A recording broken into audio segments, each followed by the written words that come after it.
प्राप्तं पदं प्रथमतः किल यत्प्रभावान् माङ्गल्यभाजिमधु मथिनी मन्मथेन मया पतेद्यः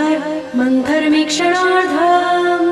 मन्दालसञ्चमकरालयकन्दकाया दद्याददयानुपवनो द्रविणाम्बुधारा अस्मिन् किञ्च विहङ्ग शिशो विषण्णे दुष्कर्म धर्ममपनीय चिराय दूरम् नारायण प्रणयिनी नयनाम्बुवाहा इष्टाविशिष्टमतयोऽपि यया दयाद्र दृष्ट्या त्रिविष्टपदं सुलभं लभन्ते दृष्टिः प्रहष्टकमलो दरदीप्तरिष्टाम् पुष्टिं कृषिष्ट मम पुष्करविष्टराय गीर्देव